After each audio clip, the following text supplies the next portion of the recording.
Well, hello there. How is everyone? I hope you're all well. You amazing, beautiful, wonderful people. It's Friday. Well, actually, it's Thursday. For me, it's Thursday. For you watching this video, it's Friday because this is moving day. I'm actually moving, and this is actually the last video that you will see in this place. The end of an era. End of an era and beginning of a new one, as the next video will indeed be in the new property. I saw a lot of people saying, you move all the time, you do. You move all the time.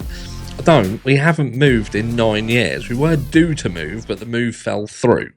So, no, I don't know where people get that we move all the time. Obviously, the background changes because I move around the property in terms of where I film, but in terms of moving, we haven't moved in 9 years. So anyway, I'm going to get straight into the meat and potatoes. You're looking absolutely amazing, by the way. And I hope you have an amazing Friday and an amazing weekend as well. Join me live where we're going to go through a load of the documents because there is a lot. And we're going to look at two this morning, only segments of them. But it's because I feel that there are some really, really dangerous things happening around this case, and specifically decisions being made by a judge that, I'm not a professional, but it would seem to me that Judge Hippler is also not a professional when it comes to this type of trial, this type of case. He specializes in medical malpractice cases. He specializes in situations where we're talking about business on business, entity on entity, and talking about insurances and whether there's been negligence and whether there's an insurance payout due or someone's going to be held accountable for a wrongdoing. This is talking about something extremely, extremely different. We're talking about someone who's been accused of a crime, who has issues, personal issues that range from OCD to being on the spectrum with respect of ASD. There is loads of issues with respect of how the prosecution have conducted themselves in terms of giving discovery over to the defense, which is the fundamental foundation of a trial. You're saying our client did this crime, you have evidence to prove it. Can we have it so we can look at it? And this has been an ongoing bone of contention throughout this entire procedure, this process. And Judge Hippler, to me, is now starting to make decisions that I think could have catastrophic ramifications. And I'm just coming at this from a layman's perspective in terms of me as somebody who could potentially be on the jury pool. Now, I can't, but what I'm saying is there will be normal people on the jury. Normal people. And normal people are people just like you and I. They could have potentially been following this crime. They could have potentially been subjecting themselves to watching certain people around this crime. They may have already kind of got themselves into a position where they feel that Bryan Kohberger is either guilty or there are issues. I don't think anybody, how can I say? There may be people who consider Bryan Kohberger's innocence because we see it in the communities on the likes of YouTube.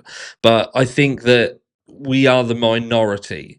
I think that the larger audience around this crime will believe that Bryan Kohberger is most likely guilty of this crime. And I believe that the vast majority of people who go into this courtroom as a member of the jury pool will likely already have a preconceived notion that Bryan Kohberger is likely to be guilty, and they are looking for evidence of innocence.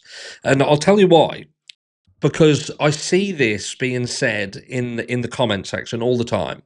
All the time. There are so many people who turn around and make it sound like Bryan Kohberger has got to prove his innocence. He's got to prove that he's innocent.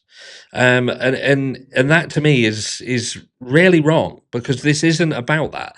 Trials and the judicial system, when somebody is accused of a crime, it is down to the state, to the prosecution, to prove to the jury beyond a reasonable doubt that the person who's been accused of doing the crime did the crime, and provide evidence to support it.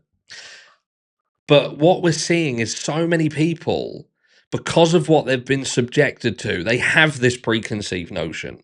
They have this feeling that Bryan Kohberger is guilty because they've seen News Nation, they've seen Court TV, they've seen Megyn Kelly, they've seen Nancy Grace, they've seen Ashley Banfield, they've seen Howard Blunderbuss, they've seen the Gonsalves family, Steve Gonsalves, Christy Gonsalves. They have been subjected to a multitude of people who I would deem as quite powerful in the realms of information, putting their side of the story, while the people who are not so convinced of Bryan Kohberger's guilty sort of being guilty, they're not as powerful, and they don't have the voice that these other people have. They don't, channels like mine, like Jules of All Trade, like Jay Ombre, for instance. We're not massive channels who are garnering upwards of 100,000 views per video, 500,000 views or more in some cases. There are channels out there, Christina Randall, for instance, who is garnering 500,000 views plus, and the information contained within them videos are not accurate. We've even seen the likes of Lazy Masquerade, who was a large channel who doesn't really dabble in current crimes as such. He did a hit piece on Bryan Kohberger, and I think that achieved over 1 million views. But what I'm saying is, you're going to struggle to find a jury who doesn't go into this courtroom with a preconceived notion. So when there are these things like this being set forward, the judge has to take a step back and try to understand that he's not dealing with businesses, he's not dealing with insurances, he's not dealing with malpractice, and things like that. He's talking about someone who could, at the end of this, be executed for the crime. So when, like in this here and here, in this document here, we're talking about Riley Nolan, and, should Riley Nolan really be able to testify? Should she be able to make statements such as touch DNA? Should that term even be allowed? Now, the judge turns around and says, basically allows the entire thing. He's allowing it. And his argument is that the defense and the prosecution have the ability to have a conversation with the jury and sort of clear up the issues that saying touch DNA could raise. Well, my argument would be, but you don't want to get to that point. You don't want to get to that because people shut off and they don't fucking listen. They don't listen. They listen and take notice of what they want to hear. They want to hear, and as soon as someone starts talking who they're not interested in listening, because that doesn't sort of go hand in hand with their thoughts and feelings, that's where you have issues. Which this doc, we will go through this in its entirety on Sunday. But it says appropriately trained forensic practitioners are best placed to provide opinion and guide us on the interpretation of profiles at the activity level. However, those requested to provide expert opinion on DNA related activity level issues are often insufficiently trained to do so. We advocate recognition of DNA activity associated expertise to be distinct from expertise associated with the identification of individuals. This is to be supported by dedicated training, competency testing, authorization, and regular fit for purpose proficiency testing.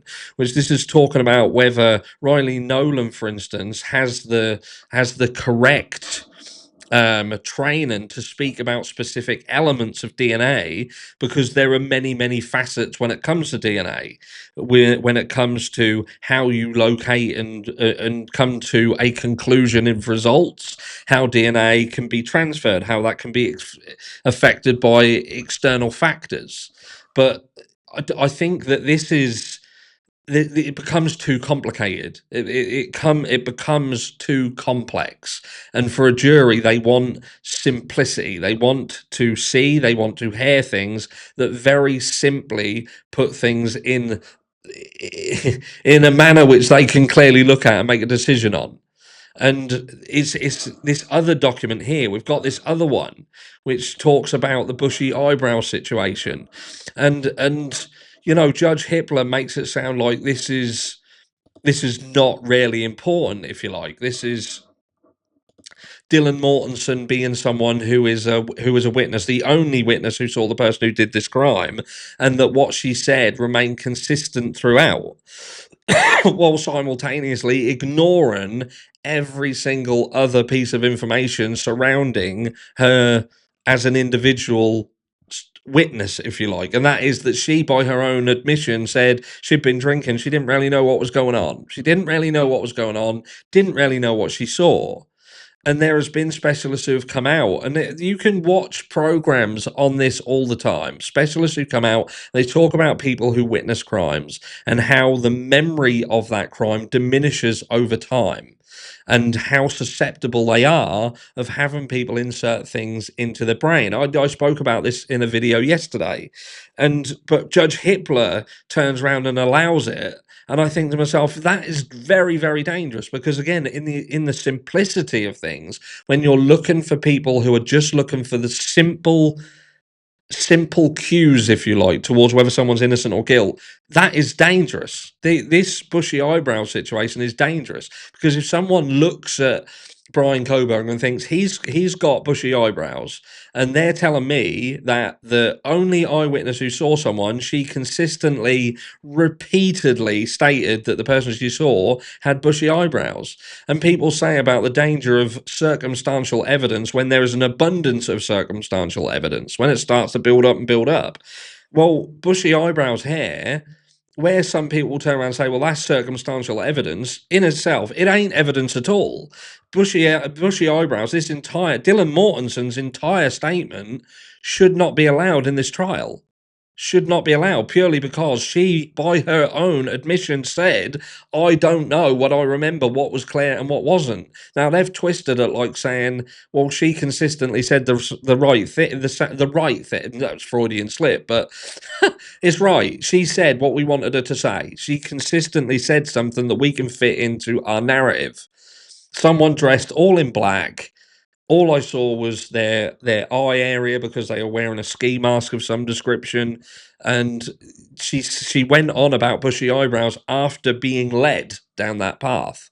Why? My question, how I'll go out on this, and again, join me. If you're not subscribed to the channel, subscribe to the channel. If you haven't liked the video, like the video, do all that good stuff, and join me on Sunday Night Live, because we will go through this and have a closer look. Because my question is why is Judge Hippler seemingly allowing things like this? Like, he is openly allowing someone who, by their own admission, said, I am not a very good witness because I don't know what I saw and what I didn't see. I can't really remember. I don't even know. I didn't see the face of the individual. By that statement alone, she's saying, I cannot remember anything about it. I can't remember.